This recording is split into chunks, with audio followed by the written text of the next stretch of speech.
We discuss what is his introduction, प्रस्तावना क्या है। धर्म की अवधारणा भारतीय दर्शन पे अत्यंत व्यापक और जटिल मानी जाती है।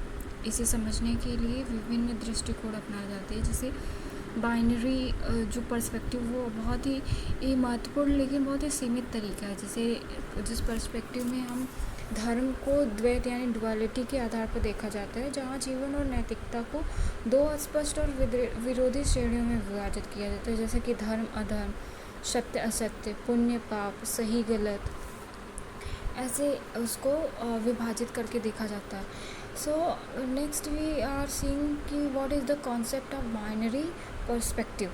तो बाइनरी पर्सपेक्टिव धर्म को एक ऐसे ढांचे में प्रस्तुत करता है जहां हर कर्म को केवल दो विकल्प सही या गलत में वर्गीकृत किया जाता है। इसमें यह मान्यता होती है कि नैतिक निर्णय अस्पष्ट होते हैं और उनमें किसी प्रकार की अस्पष्टता, अस्पष्टता या मध्य स्थिति नहीं होती। इस प्रकार धर्म को एक निश्चित और सार्वभौमिक नियमों के रूप में समझा जाता है, जिसे हर परिस्थिति में समान रूप से लागू किया जाता है।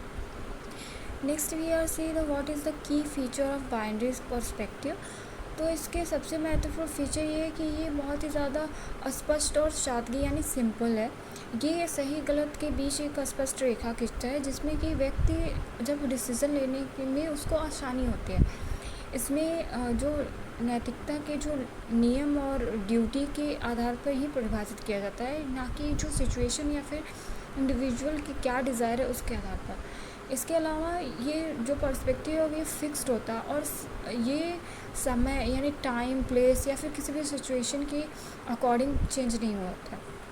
बाइनरी पर्सपेक्टिव के मेरिट्स क्या होते हैं? तो इस पर्सपेक्टिव का सबसे बड़ा लाभ ये है कि नैतिक जीवन को सरल और स्पष्ट बनाता है। ये सोसाइटी को डिसिप्लिन और जो सिस्टमेटिक बनाए रखने में बहुत ही ज़्यादा बेनिफिशियल होता है, क्योंकि जब इंडिविजुअल इसे स्पष्ट रूप से जानते हैं कि क्या सही और क्या गलत है तो वो खुद ब खुद डिसिप्लिन में आ जाते हैं। इसके अलावा ये जो है वो प्राइमरी लेवल का जो एथिकल एजुकेशन है उसमें उपयोगी होता है, और जहाँ लोगों को जो मूलभूत नैतिक मूल्यों की समझ देती है। लिमिटेशन की बात की जाए तो इसमें इस लिमिटेशन की बहुत बड़ी सीमा ये है कि ये जीवन की जटिलताओं को पूरी तरह नहीं समझ पाते। वास्तविक जीवन में कई बार ऐसी परिस्थितियाँ होती है जहाँ सही गलत के बीच हम अंतर यानी डिफ्रेंशिएट नहीं कर पाते। सो इस पर्सपेक्टिव में जो कॉन्टेक्स्ट होता है, इंटेंशन होता है, उसमें बहुत ही कम ही महत्व दिया जाता है, जिससे कभी कभी तो कठोर और अव्यवहारिक प्रतीत भी होता है। Last we conclude the binary perspective on dharma. तो यही होगा कि ये बाइनरी पर्सपेक्टिव धर्म को समझने का एक सरल और स्पष्ट तरीका प्रदान करता है, लेकिन ये पूरी तरीके से एक्सप्लेन नहीं कर सकता। इसका जो पर्सपेक्टिव वो नैतिकता की आधारभूत समझ के लिए उपयोगी है, लेकिन धर्म के जो गहन और व्यापक समझ के लिए बहुत ही लचीली और संदर्भ आधारित दृष्टिकोण समझा जाता है।